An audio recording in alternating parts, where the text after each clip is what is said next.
Breaking news చూస్తున్నాము. ఇటు B1 bridge పేల్చివేతపై Iran రగిలిపోతుంది. Israel అలాగే అమెరికా పైన ప్రతీకార దాడులు చేస్తానంటూ అలాగే ఇరాన్ ఒక హిట్ లిస్ట్ని ప్రస్తుతానికి గల్ఫ్ దేశాలకి అలాగే జార్డన్లో ఉన్న ప్రముఖ బ్రిడ్జ్లకి సంబంధించిన ఒక లిస్ట్ని రిలీజ్ చేసింది. ఇటు గల్ఫ్ జార్డన్ దేశాల్లోని 8 బ్రిడ్జ్ల లిస్ట్ని ప్రస్తుతానికి IRGC ఆఫీషియల్గా రిలీజ్ చేసింది. ఇరాన్ టార్గెట్ చేసిన బ్రిడ్జ్లు ఇటు షేక్ జబర్ అల్ అహ్మద్ అలాగే అల్ సబా సీ బ్రిడ్జ్, ఇవి రెండు కువైట్కి సంబంధించిన బ్రిడ్జ్ అని చెప్పొచ్చు. దాని తర్వాత Sheikh Zayed bridge United Arab ఎమిరేట్స్కి సంబంధించిన బ్రిడ్జ్, అలాగే Al Makkah bridge, Sheikh Khalifa bridge, King Fahd causeway Saudi Arabia నుంచి బెహ్రెయిన్కి వెళ్ళడానికి వాడే ఒక బ్రిడ్జ్ అని చెప్పొచ్చు. ఇటు కింగ్ హుసేన్ బ్రిడ్జ్, అలాగే దామియా బ్రిడ్జ్, అబోన్ బ్రిడ్జ్. ఇరాన్లోని B1 బ్రిడ్జ్ను పేల్చేసింది ఇజ్రాయెల్ అమెరికాకు సంబంధించిన సైన్యం. ఈ దాడిలో 8 మంది సివిలియన్స్ పౌరులు అక్కడికక్కడే చనిపోయారు. 95 మందికి పైగా వ్యక్తులు దీంట్లో గాయపడినట్టు తెలుస్తుంది. దీనికి ప్రతీకార దాడులు ఉంటాయంటూ ఇటు ఇరాన్ హెచ్చరికలను జారీ చేసింది. ఇటు దీనికి సంబంధించి విజువల్స్ని మనం చూస్తున్న విజువల్స్లో చూడొచ్చు. 136 మీటర్స్, ఇటు గల్ఫ్ దేశాల్లో మిడిల్ ఈస్టర్న్ కంట్రీస్ మొత్తంలో టాలెస్ట్ బ్రిడ్జ్, ఎత్తైన బ్రిడ్జ్ అని చెప్పొచ్చు. ఈ బ్రిడ్జ్ బ్లాస్ట్ అయిన విజువల్స్ని మనం చూస్తున్నాం. మొత్తానికైతే ఈ బ్రిడ్జ్ పై మిసైల్స్తోనే అటాక్ చేసిన సమయంలో 8 మంది ఇటు ఇరాన్కి సంబంధించిన పౌరులు, ఒక సెలబ్రేషన్స్కి వెళ్తున్న వ్యక్తులందరూ కూడా చనిపోయారు. అక్కడ ఒక పండుగ జరుగుతున్న సమయంలో ఈ దాడులు నిర్వహించినట్టు ఇదే వీడియోని ప్రస్తుతానికి ఇటు ట్రంప్ కూడా సోషల్ మీడియా మాధ్యమంలో ఈ వీడియోని పోస్ట్ చేసి ఇరాన్కి ఒక వార్నింగ్ ఇచ్చే ప్రయత్నం చేశాడు. అది కూడా మీకు చదివి వినిపించే ప్రయత్నం చేస్తా. ఇటు the biggest bridge in Iran comes tumbling down, never to be used again, much more to follow. అంటే ఇక్కడితో ఆగట్లేదు, ఇంకా దీని తర్వాత అంధకారంలోకి తీసుకెళ్ళిపోతాను ఇరాన్ని ఒక స్టోన్ ఏజ్కి తీసుకెళ్తాను అంటూ ఆయన చేసిన స్టేట్మెంట్స్. ఇంకా దాడులు జరుగుతాయి, ఇటు పవర్ ప్లాంట్స్ని కూడా దాడులు చేస్తామంటూ చెప్పే ప్రయత్నం.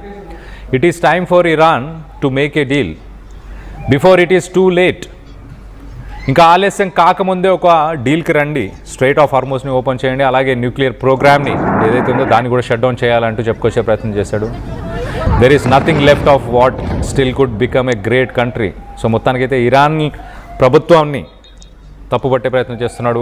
ఏదైతే ఇంకా మిగిలి ఉందో ఆ దేశంలో దాన్ని కాపాడుకునే ప్రయత్నం చేయండి అంటూ ఇటు ఇరాన్ ఉద్దేశించి మాట్లాడాడు. సో ఇటు IRGC దీనికి రెస్పాండ్ అవుతూ ఇరాన్కి సంబంధించిన IRGC కూడా ఒక పోస్ట్ పెట్టింది. దానికి సంబంధించిన ఇటు Iran foreign minister Sayyid Abbas Araghchi ఆయన కూడా striking civilian structures including unfinished bridges will not compel Iranians to surrender. Striking civilian structures చాలా క్లియర్గా ఇటు ఆర్మీని టార్గెట్ చేయకుండా, మిలిటరీని టార్గెట్ చేయకుండా సామాన్య ప్రజలు తిరిగే ఒక బ్రిడ్జ్ని వాళ్ళు యూజ్ చేస్తున్న సమయంలో దాన్ని స్ట్రైక్ చేశారు. అలాగే ఇలాంటి స్ట్రైక్స్ ఇరానియన్స్ సరెండర్ అవ్వరు. ఇలాంటి బ్రిడ్జ్లను కూలగొట్టినంత మాత్రాన ఇటు మా దేశం మేము సరెండర్ అవ్వము అంటూ ఇటు ఆయన చెప్తున్నాడు మొదటి లైన్లో. తర్వాత it only conveys the defeat and moral collapse of an enemy in disarray. So మొత్తం మీద అమెరికాని, అంటే సాధారణంగా యుద్ధం జరిగినప్పుడు ఇటు మిలిటరీకి సంబంధించిన స్థావరాలను కానీ గవర్నమెంట్కి సంబంధించిన స్థావరాలని ఇప్పటిదాకా ఇరాన్లో టార్గెట్ చేస్తారు. కానీ ఒక సివిలియన్ ఇన్ఫ్రాస్ట్రక్చర్ని టార్గెట్ చేస్తున్నారంటే ఇటు మోరల్స్ని కోల్పోయింది అమెరికా అంటూ చెప్పే ప్రయత్నం చేస్తున్నారు. ఓటమిని అంగీకరించలేక ఇలాంటి పనులు చేస్తుంది, ఎంతగా దిగజారింది అమెరికా అని చెప్పుకొచ్చే ప్రయత్నం చేస్తున్నాడు. అలాగే every bridge and building will be built back stronger. ప్రతి బ్రిడ్జ్ని మేము కట్టుకుంటాము, ప్రతి బిల్డింగ్ని మళ్ళీ స్ట్రాంగ్గా బిల్డ్ చేసుకునే ప్రయత్నం చేస్తాం. What will never recover damage to America standing. So ఎప్పటికీ అమెరికా చేసిన ఈ చర్యలని చరిత్రలో చెరపలేరు అంటూ ఇటు సయ్యద్ అబ్బాస్ అరగాచి చెప్పుకొచ్చే ప్రయత్నం చేశాడు. మొత్తంగా ఇటు యునైటెడ్ అరబ్ ఎమిరేట్స్ అలాగే సౌదీ అరేబియా వీటికి సంబంధించిన 8 బ్రిడ్జ్లని మేము ప్రతీకార దాడుల్లో వాటన్నిటిని కూడా కూల్చేస్తామంటూ ఇటు సయ్యద్ అబ్బాస్ అరగాచి అలాగే ఇస్లామిక్ రెవల్యూషనరీ గార్డ్స్కి సంబంధించి వాళ్ళ ఒక లిస్ట్ని పెట్టారు. ఆ లిస్ట్ని కూడా మరొకసారి చెప్పే ప్రయత్నం చేస్తా. ఇటు కువైట్కి సంబంధించి మనం చూస్తే మొదటగా కువైట్కి సంబంధించిన అల్ సబా సీ బ్రిడ్జ్ దాంతోపాటు షేక్ జయద్ బ్రిడ్జ్, దాంతోపాటు అల్ Makta bridge, Sheikh Khalifa bridge United Arab ఎమిరేట్స్కి సంబంధించి, అలాగే కింగ్ ఫాద్ కాజ్వే, ఇది సౌదీ అరేబియా బెహ్రెయిన్ రెండింటిని కనెక్ట్ చేస్తూ ఉంటుంది. దాన్ని కూడా మా లిస్ట్లో ఉంది అంటూ పేర్కొనే ప్రయత్నం చేస్తున్నారు. అలాగే ఇటు King Hussein bridge, Damia bridge, Abdan bridge, జోర్డాన్కి వెళ్ళే అబ్దాన్ బ్రిడ్జ్, అలాగే ఇవన్నిటినీ కూడా ఈ లిస్టులో చేర్చారు. మా దగ్గర వాటికి సంబంధించిన కోఆర్డినేట్స్ అన్నీ ఉన్నాయి, ఏ క్షణమైనా వాటిని అటాక్ చేస్తామంటూ. The biggest bridge in Iran comes tumbling. మొత్తం మీద ఇప్పటిదాకా జరిగిన యుద్ధంలో ఇటు ఇరాన్లో దాదాపు 1300 మంది చనిపోయారు.